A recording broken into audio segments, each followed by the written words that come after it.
Et IEL firent un village. Nous, on ne part pas de rien. On ne part pas de rien. Il y a eu des lesbiennes avant nous, des personnes queer, trans, racisées avant nous. Toujours aller vers les générations précédentes, toujours enregistrer, scanner les documents et les photos. Il faut qu'on puisse se dire des choses de nos vécus, de nos parcours, de ce qui s'est fait, de ce qui ne s'est pas fait, etc.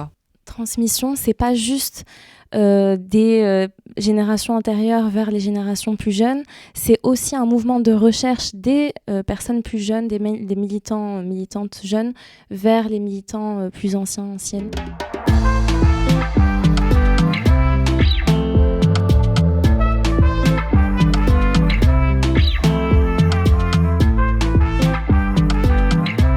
Et IEL firent un village, un podcast par et pour les personnes queer racisées, afin de mettre en lumière la diversité des engagements militants dans la communauté queer en Île-de-France et de partager différents outils d'organisation collective.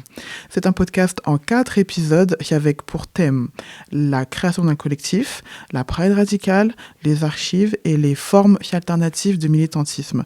Dans cet épisode, nous allons parler du rôle des archives dans nos luttes queer et racisées. La définition officielle est donnée dans le Code du patrimoine, mais nous allons pouvoir parler justement du rapport personnel que nous avons avec les archives. Aujourd'hui, je suis assise avec Rita et Noël des archives, recherche et culture lesbienne. Je m'appelle Forest, je suis membre de QRA, je fais partie de son pôle archives. Bienvenue et bonne écoute. Je vais les laisser se présenter. Bonjour. Bonjour. Bonjour.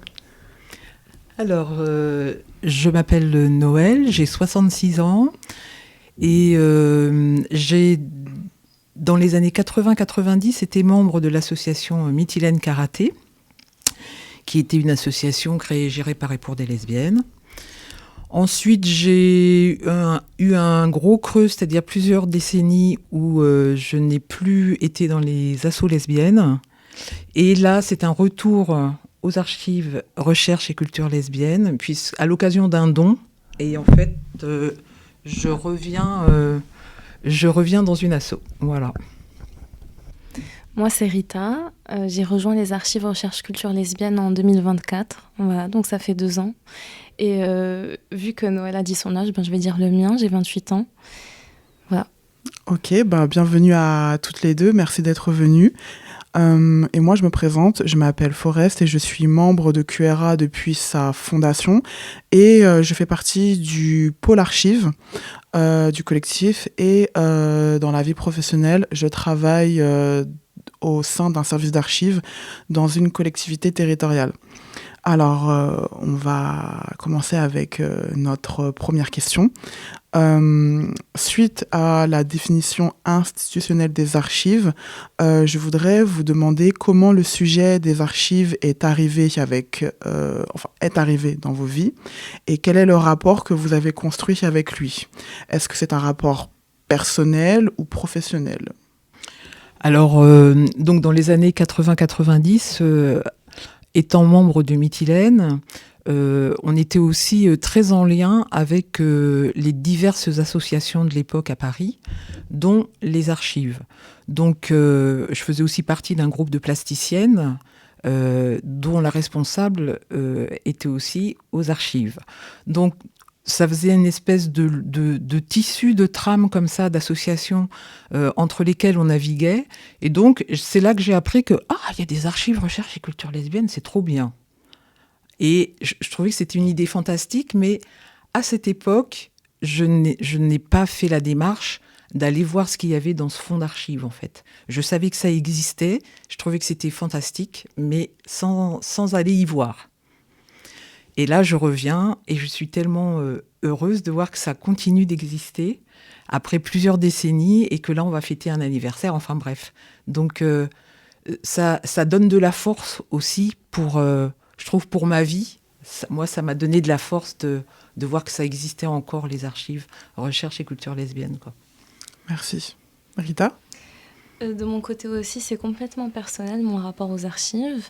C'est en fait une série de rencontres militantes, d'abord via mon cercle étudiant, qui était mon cercle militant, et puis mon cercle militant tout court, même quand j'ai quitté la fac, qui m'a permis de rentrer dans le monde des archives. Donc c'est d'abord une rencontre avec Daoud Boumaye, militante afroféministe, antiraciste, membre de QTR, cofondatrice de QTR, du collectif QTR, Queer et Trans Révolutionnaire, et actuellement la rédactrice d'une revue féministe et antiraciste dissidente. Voilà, en fait, sa rencontre, elle a été vraiment fondatrice dans le reste de mes rencontres militantes liées aux archives. Et en fait, rencontrer des militantes me précédant dans leur activité, dans leur début de militantisme, m'a vraiment permis de rencontrer des militantes encore plus anciennes. Voilà. Notamment les LOX. Donc j'ai rencontré Sabrine et Vanessa des LOX en 2023 et cette rencontre, elle a été fondamentale dans ma vie. J'ai rencontré Paola Baqueta du groupe Dyke Tactics qui a milité de 74 à 77.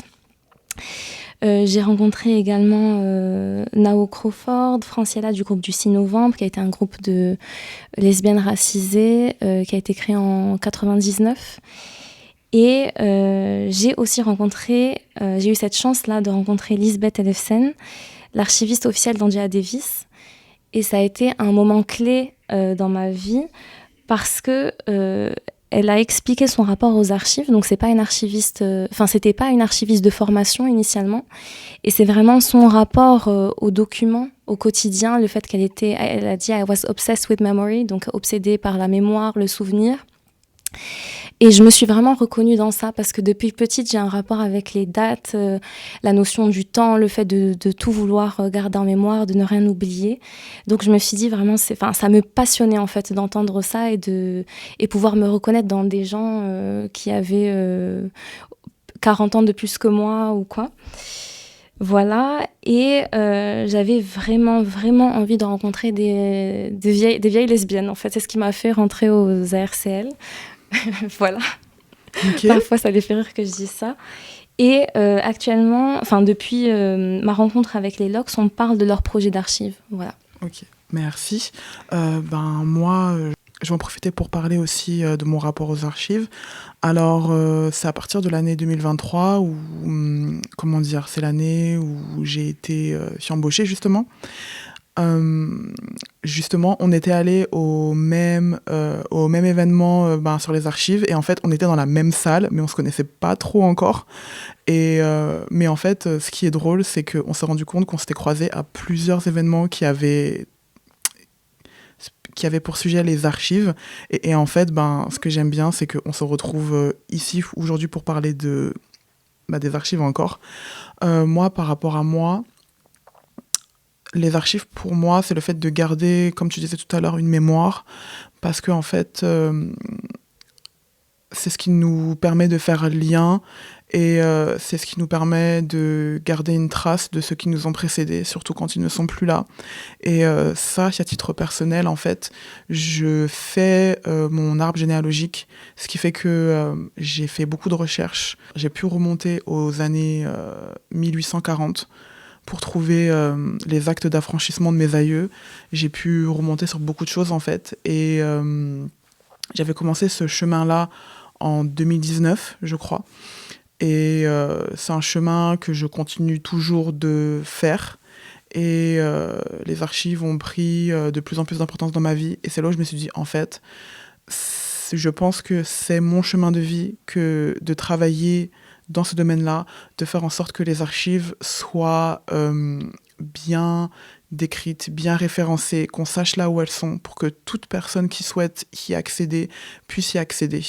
Et je sais pas si je peux me considérer comme une passereuse de mémoire, mais pour moi c'est important de pouvoir dire tu cherches quelque chose, c'est par là. Tu cherches quelqu'un, je connais quelqu'un. Tu as besoin de quoi que ce soit, je peux t'aider à, en fait. C'est important pour moi, et je prétends pas avoir la science infuse, mais si je peux aider des gens qui en ont besoin, si je peux aiguiller les gens dans leur chemin, en fait, c'est un honneur pour moi, en fait, tout simplement. Et si en parlant, bon là c'est la partie personnelle, par rapport à la partie professionnelle, mon N+2 avait émis son avis, avait émis son avis sur sa vision des archives publiques, que j'ai trouvé en fait très, très cadré, très, on aurait dit un cadre dans lequel rien ni personne ne peut rentrer ou sortir. Et en fait, en écoutant sa version et sa vision, je me suis dit, bon, en fait, pour moi, les archives, c'est pas que des documents d'état civil, des documents qui concernent le notariat ou les hypothèques ou autres. Ça concerne aussi la vie des gens, en fait. Ça m'intéresse de savoir qu'est-ce qu'ils ont vécu, où est-ce qu'ils ont travaillé, qui est-ce qu'ils ont pu rencontrer dans leur vie, où est-ce qu'ils ont été à l'école. Toute trace, en fait, qui montre que je suis entre la vie, le mariage, s'ils se sont mariés, ou bien la mort, ce qu'ils ont pu vivre en fait. Ça, c'est très facile de réduire des gens à des noms, des actes et autres. Moi, ce qui m'intéresse, c'est ce qu'ils ont pu vivre ou ressentir en fait. Et c'est pour ça que pour moi, je tiens à rappeler en fait, ma définition, c'est que, personnelle, je précise, c'est que les archives ne sont pas uniquement des documents officiels, c'est aussi des objets du quotidien, des objets qui nous rappellent les liens, les rencontres, les événements qui ont pu se passer dans nos vies en fait. Et si avec ceci, on peut y arriver à l'importance de la transmission entre les générations, parce que ça peut impliquer un effacement ou une disparition des mémoires, des vécus de nos communautés si la transmission ne se fait pas. Et donc, j'aimerais laisser la parole à toi, Rita, et Noël aussi, pour que vous puissiez me parler de l'historique des ARCL, s'il vous plaît. Alors, les ARCL ont été fondées au début des années 80, mais d'abord sous le nom des Feuilles Vives. Et puis, ça a d'abord été dans un appartement privé, dans l'une de ses cofondatrices. Et puis, les militantes ont dû se déplacer. Donc, elles ont été d'abord à Cité-Prost, dans le 11e, puis dans le 12e, toujours dans la Maison des Femmes. Et c'est le lieu qui est toujours le local des archives Recherche Culture Lesbienne, encore aujourd'hui, depuis 1997. Voilà, et donc il y a eu plusieurs générations de militantes avec cet intérêt commun pour la vie, l'histoire, les cultures, les vies, les histoires, les cultures des lesbiennes. Voilà, avec pour mission l'accueil, l'accompagnement des personnes qui viennent, le classement et le reclassement et la collecte des archives et la valorisation des fonds d'archives. Voilà. Et pour rebondir sur quelque chose que tu as dit, oui, les archives, c'est pas uniquement les documents officiels, c'est notre vision aussi aux ARCL, c'est tout peut être archive. Et d'ailleurs, vous pourrez constater ça lors de notre expo en juin au DOC. Voilà. Ok, merci. Alors, j'aimerais enchaîner aussi sur quelque chose. Alors, je vais vous parler de mon anecdote personnelle par rapport aux ARCL. J'y étais venue une première fois en 2019 dans le cadre d'un projet où il y avait des camarades qui m'avaient invité à travailler dessus. Et le projet, c'était les archives non blanches. Et donc, notre objectif était de trouver justement des archives qui nous concernaient, nous, personnes queer transracisées, au sein de leur fonds. Et en fait, nous avons constaté qu'il y avait très peu de choses. Et en fait, je me suis dit, comment dans une salle qui contenait autant de documents, les archives nous concernant, nous, par rapport à nos propres spécificités, se réduisaient à une petite boîte en carton. Et j'en étais sortie avec beaucoup d'amertume, parce que je me suis dit, en fait, où est-ce que nous sommes ? Qu'est-ce que nous avons vécu ? Qu'est-ce qui s'est passé lors de la transmission de nos vécus avec les générations suivantes ? Et j'étais restée là-dessus jusqu'à l'an dernier, donc 2025, où on est revenu avec des membres du collectif QRA pour une visite et j'ai vu qu'il y avait eu un grand changement. Et j'ai vu qu'il y avait de plus en plus d'archives nous concernant. Il y avait des photos des différentes prides qui ont eu lieu entre-temps. Il y avait des documents, je crois j'ai vu des mémoires faits sur nos vécus. Et en fait, ça m'a beaucoup, ça m'a fait énormément plaisir de voir le changement. C'est de voir qu'on avait pris, je dirais pas plus de place, mais j'ai l'impression qu'on avait eu plus de considération dans nos existences. En fait, je sais pas. Alors, oui, je dirais qu'il y a une évolution. Donc, je relatais cet épisode douloureux également pour moi. Alors, qui concerne pas forcément les archives, mais qui montre à quel point, dans les années 80-90, l'idée de collectif racisé n'était même pas concevable par la majorité des lesbiennes que je pouvais fréquenter, en fait. Et donc, c'est ce bref épisode où, à l'occasion d'une rencontre lesbienne, je suggère qu'il y ait peut-être un groupe de lesbiennes noires qui puisse se constituer.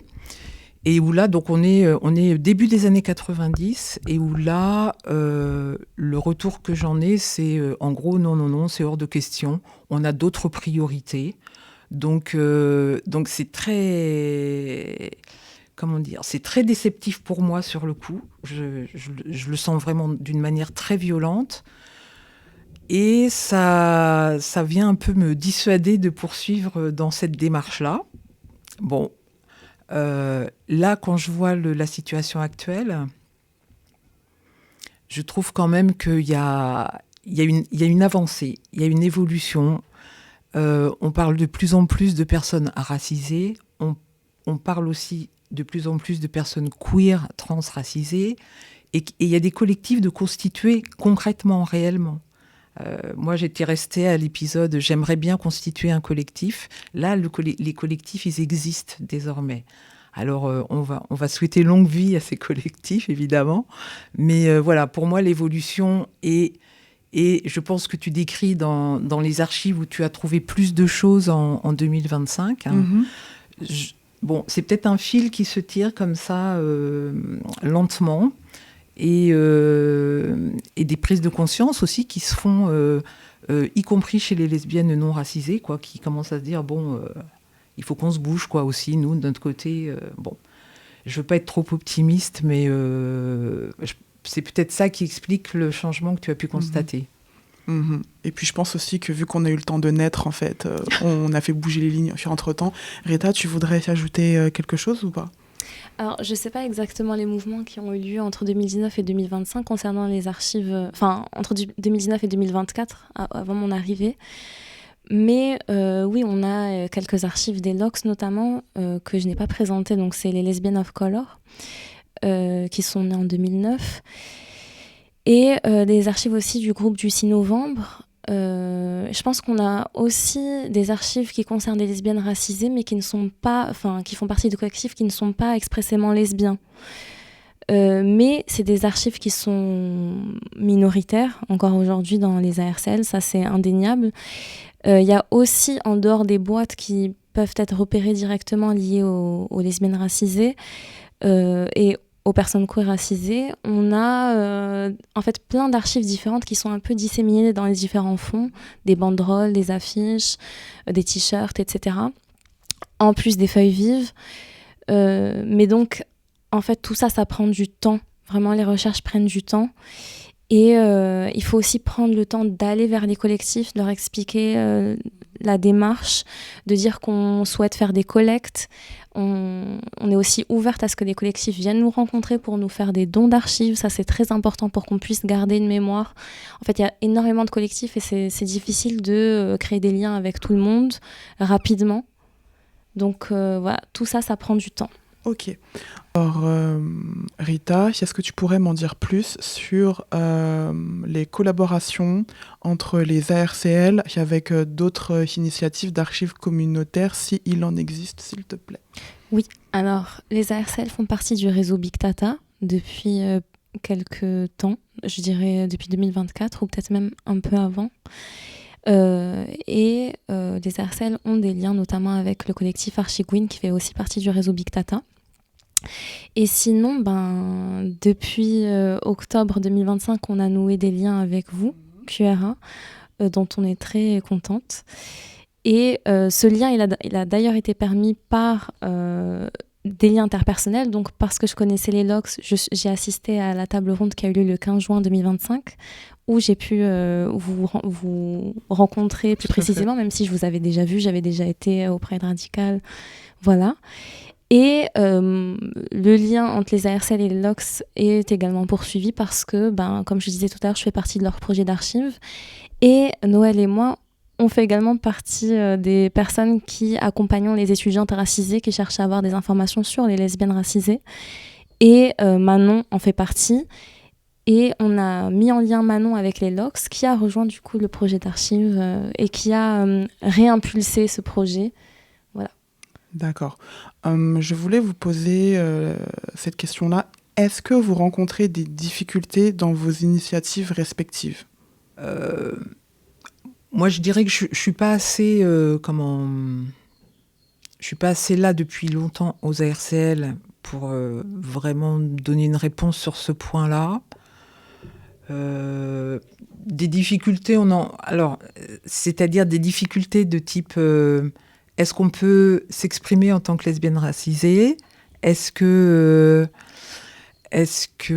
c'est des débats qui ont lieu aux ARCL sur la question d'être racisé ou pas? Là, il y a sûrement encore du travail à prévoir, à faire, voilà, moi je dirais juste ça. Je dirais que c'est pas une actualité très forte aux ARCL. Voilà. Ok. Rita? Moi, la difficulté principale, c'est vraiment le temps. Et c'est un travail qui est extrêmement chronophage, notamment avoir des idées de projet et devoir gérer les accueils en même temps pendant les permanences des ARCL, c'est compliqué. Mais ça fait partie aussi du travail d'archives, c'est pouvoir transmettre ce qui se passe aux archives, pouvoir informer les gens sur ce qu'on fait, pouvoir les accueillir pour qu'elles nous rejoignent dans nos activités. Mais voilà, archiver, ça se fait vraiment sur le temps long. Et je dirais que c'est la difficulté principale là, que j'ai en tête depuis un moment. Et je rajouterai aussi brièvement, c'est aussi une question de disponibilité d'espace, parce que on est un peu pousser les murs de John Nessel, ça vient pas de nulle part, et on est quand même contraint aussi par toutes ces questions de trouver la place. Quand vous montrez des archives, vous verrez que trouver la place, c'est quand même un peu problématique. Voilà. Je conçois tout à fait parce que à mon travail, en fait, il y a cette problématique aussi d'avoir la place et l'espace pour la quantité énorme d'archives qu'on traite et autres.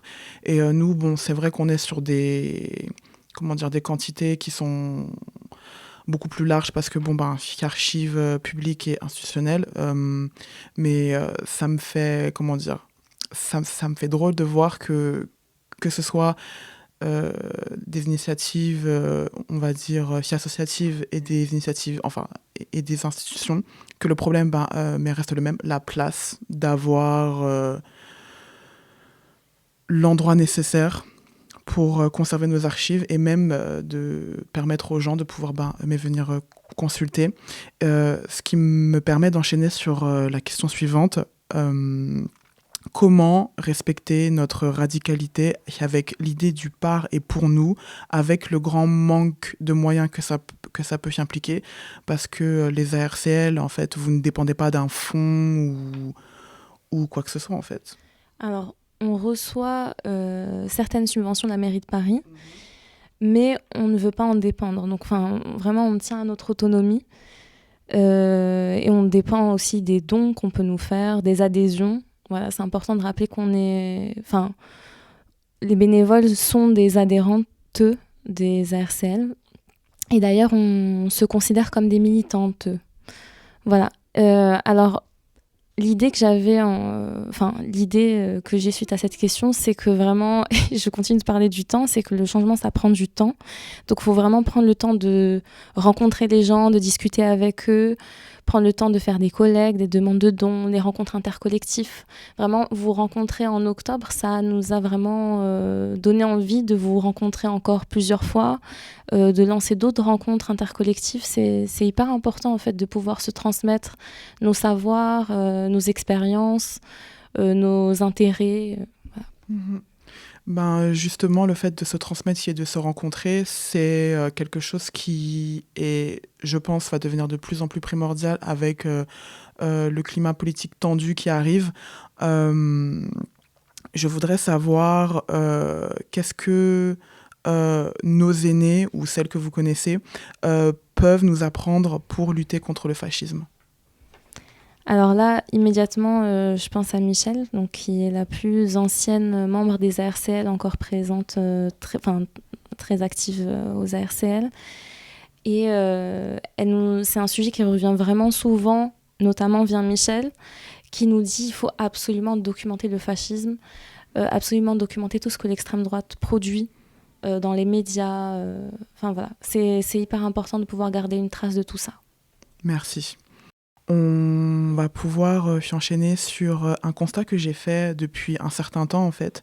C'est la coupure générationnelle entre les personnes queer trans racisées à partir d'un certain âge. Personnellement, je dirais qu'à partir de 38 ans et au-delà, qui débouche sur une situation de découverte d'une terre vide par les jeunes générations, alors qu'en fait, c'est pas le cas. Il y a toujours eu des gens qui ont fait des choses avant nous. Et en fait, vu qu'il y avait cette absence-là de transmission, j'ai l'impression de voir une espèce de boucle qui se répète, c'est-à-dire vu que les gens ne se rencontrent pas, ne se transmettent pas les choses, les jeunes générations qui arrivent sont là en mode on découvre tout, on réinvente tout, on fait comme si il n'y avait rien eu avant nous, ce qui est faux. Et donc Noël, je voudrais te poser cette question, s'il te plaît. Est-ce que tu vois une différence entre ce que tu as vécu dans ta jeunesse, c'est-à-dire dans les années 80 et 90, et ce que tu perçois des jeunes queer racisés aujourd'hui dans les années 2020 ? Alors, je dirais, à mon époque, il y avait quand même, sans parler des personnes racisées à mon époque, il y avait quand même une grande effervescence de collectifs. Et y compris donc collectif des archives, association des archives. Ce redémarrage, ce sentiment que on redémarre comme s'il n'y avait rien eu avant, je pense il se répète de génération en génération, puisque j'ai eu moi-même à traverser ça. On pensait qu'on était les premières à faire ci, les premières à créer ça, enfin bref. Donc je pense que c'est pas spécifique aux personnes queer racisées. Et je pense que les archives, justement, ça devrait pouvoir nous aider à éviter ce départ de rien dont on a toujours l'impression, quoi. Non, on part pas de rien. On ne part pas de rien. Il y a eu des lesbiennes avant nous, des personnes queer, trans, racisées avant nous. Et non, on ne part pas de rien. Après, où trouver les traces, où trouver les signes, quels qu'ils soient, de cette présence avant nous, si ce n'est aux archives. Et je trouve que les archives, pour ça,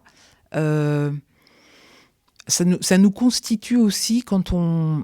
Donc, le fait d'avoir eu à faire ce don-là en 2023, enfin, j'ai pas eu à faire, je souhaitais faire ce don. Et en fait, c'était un vrai soulagement de voir que les archives existaient toujours, en fait. J'étais tellement contente de ça. Et de penser que les ARCL ont duré tout ce temps, toutes ces décennies, pour moi, c'est rassurant, en fait. Ça me donne de la force, ça me renforce dans ce que les collectifs peuvent nous apporter, en fait. Et on n'est pas seuls, nous, on n'est pas des individus comme ça, isolés. On a cette force des collectifs, quoi. On a cette histoire qui nous constitue aussi. On n'a pas l'impression que ça nous constitue, mais si, ça nous constitue. Donc voilà, pour moi, c'est ça l'importance des archives et le fait que peut-être les nouvelles générations, maintenant les ARCL, elles ont 4 décennies, cette force du temps, quoi. On a besoin du temps pour se constituer, on a besoin du temps pour se construire en tant qu'individu, en tant que groupe, et on a besoin d'espace aussi, on a besoin de lieux. Et à l'occasion de l'expo là, qui va avoir lieu en juin au DOC, on a constaté que les lieux étaient primordiaux, que sans lieu, il est très difficile de se constituer en tant que collectif. Et c'est là aussi que nos vies se construisent et se renforcent, quoi. Donc ça me fait penser à une autre question, c'est comment concrètement se transmettre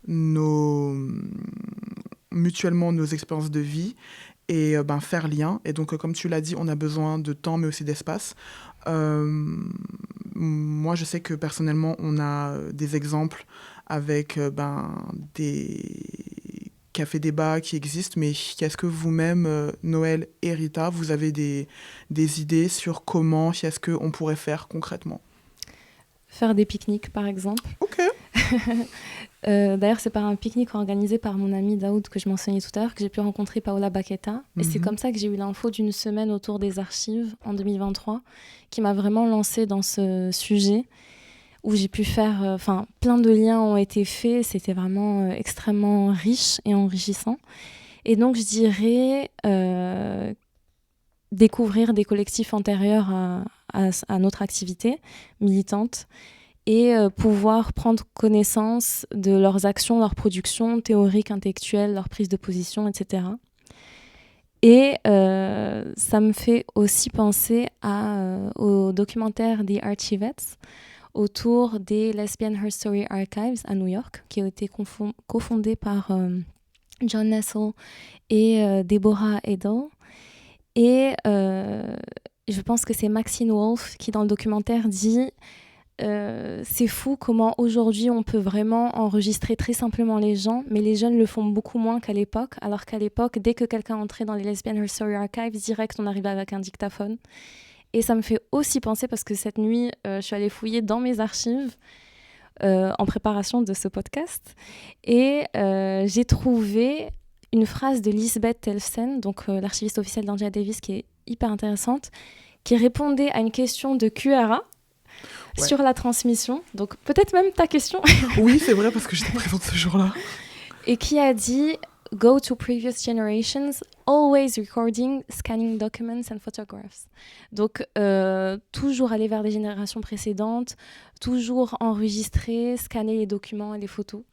Et je trouve ça hyper intéressant de dire « Ok, la transmission, c'est pas juste des générations antérieures vers les générations plus jeunes, c'est aussi un mouvement de recherche des personnes plus jeunes, des militants, militantes jeunes, vers les militants plus anciennes. Voilà. Non, je suis 100% d'accord avec ce que tu dis. Moi, personnellement, je sais que je connais très peu, à titre personnel, de personnes queer transracisées de plus de 40 ans, en fait. C'est un fait. Et donc, ma question, c'est mais comment est-ce que je les rencontre? Je sais que dans nos communautés, il y a ce truc-là de oui, moi, je connais, je peux te mettre en lien et tout, mais comme vous l'avez si bien dit, ce qu'il nous faut, en fait, c'est des moments de convivialité.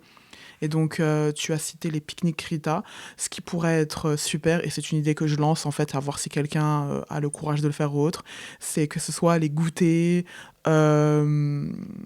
comment dire,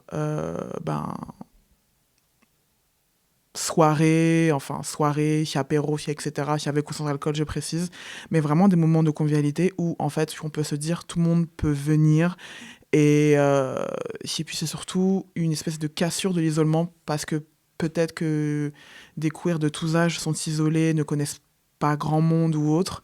Et en fait, faire lien dans un moment de convivialité, c'est vrai qu'on a eu beaucoup de retours là-dessus. C'est que vraiment, ça a pu, redonner un peu de couleur et d'envie dans les gens qui étaient isolés, en fait.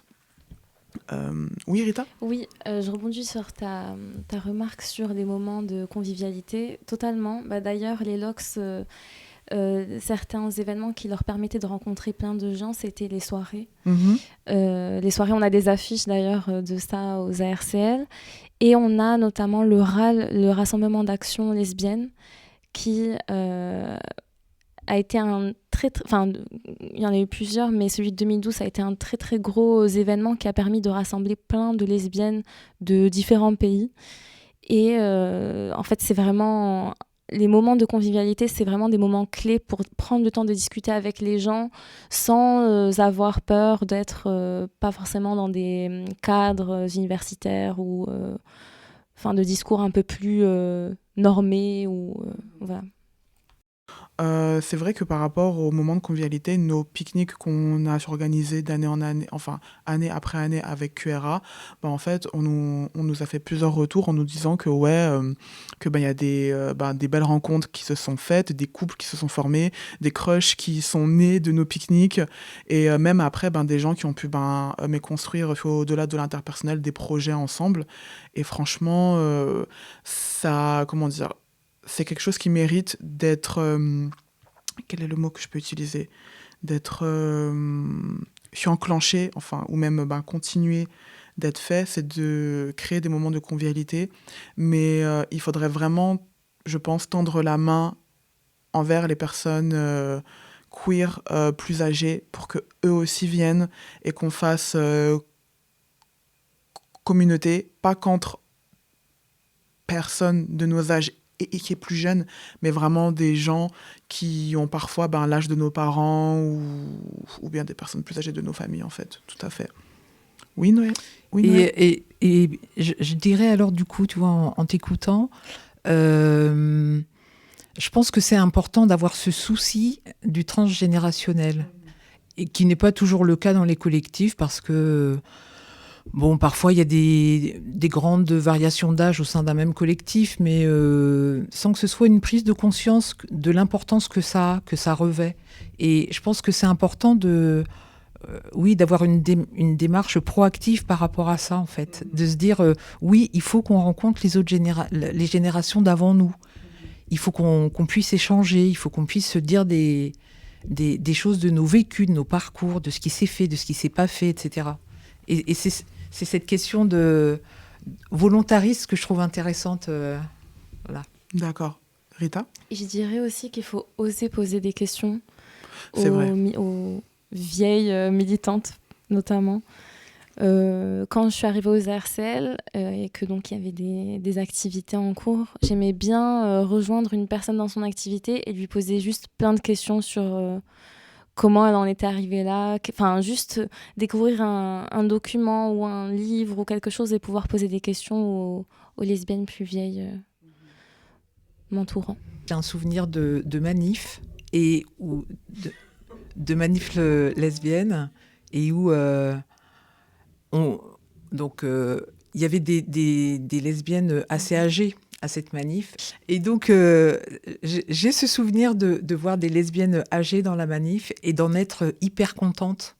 Parce que, justement, j'étais avec ma chérie du moment et on était très contente de voir qu'il y avait des lesbiennes âgées, que ça existait, en fait. Les lesbiennes âgées, ça existe. Et c'était juste ça. Et c'était en quelle année que tu les as vues, à l'occasion de quelle marche ? Je me souviens plus du tout, là. Hein. C'est années 90, 80, fin années 80, début années 90, tu vois. Donc, je me souviens plus, mais je me souviens de... Et c'était des personnes qu'on retrouvait dans d'autres, je sais pas, à l'occasion d'un ciné-club ou d'autres rencontres, on les retrouvait. Et ça nous faisait chaud au cœur, quoi. Je sais pas comment le dire. Mais donc, moi, je n'avais pas cette démarche... vraiment d'aller échanger avec ces personnes, mais j'étais super contente de les voir, en fait. Et donc ça, c'est en réponse à la question de est-ce que toi, à l'époque, tu as eu la même démarche que nous actuellement, c'est-à-dire d'aller vers les générations de lesbiennes âgées pour justement créer du lien avec elles et permettre une transmission, une transmission en fait. Donc non, moi je ne suis pas allée vers ces personnes, mais j'ai souvenir que j'étais très contente de voir cette transgénérationnalité. Okay. Voilà. Mais je n'ai pas fait de démarche spécifique, quoi.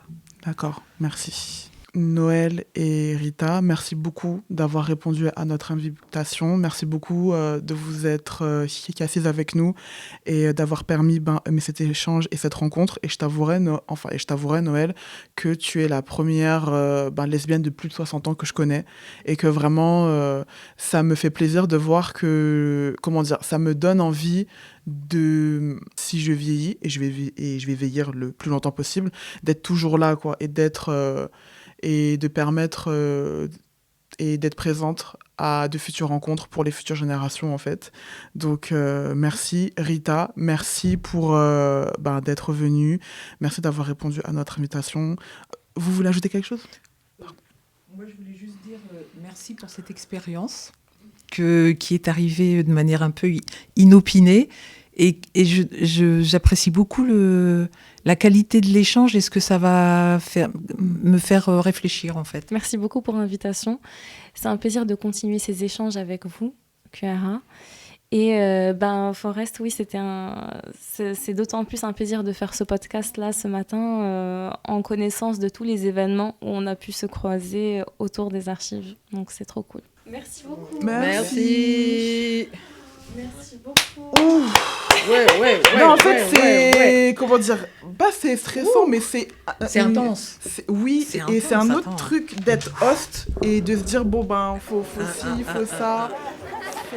Et IEL Fuir un village. J'espère que ce podcast vous aura permis de prendre conscience que les archives sont un élément clé qui nous permettent de nous éduquer sur l'histoire de nos luttes et de nos communautés et de nous rappeler que nous prenons toujours la suite de quelqu'un ou de quelque chose, que nous n'arrivons jamais en terrain vide et que c'est à nous aussi si le lien n'a pas été entretenu, de soit créer un lien avec les générations, que ce soit passé ou futur, parce qu'un jour nous finirons toujours par être le vieux de quelqu'un. Et il faut que nous soyons en capacité de créer des archives, de garder des traces de nos luttes et de nos vécus afin de pouvoir les transmettre aux générations futures. Parce qu'il ne faut pas que nous participions à l'effacement de nos propres vies. Nous avons toujours été là, nous le sommes et nous le serons toujours. On vous invite à vous rendre aux permanences des ARCL les mercredis après-midi et à vous abonner à leur newsletter et aussi de vous renseigner sur les différentes initiatives d'archives communautaires qu'il peut exister autour de vous. Le prochain épisode va parler des autres formes de militantisme. Je remercie toutes les personnes qui ont permis la réalisation de ce podcast, à savoir Noël et Rita, nos invités, Noëlla à l'équipe technique, Fanny et Noémie à l'équipe qui a géré le projet podcast. Et je tiens aussi à vous remercier, vous, les auditeuristes. Je souhaite que ce podcast vous ait donné envie de créer quelque chose, de commencer à archiver vos propres vécus, que ça va nourrir des réflexions que vous pourrez avoir seul ou avec vos proches et que ça vous donne envie de vous lancer sur quelque chose. Merci beaucoup et à bientôt.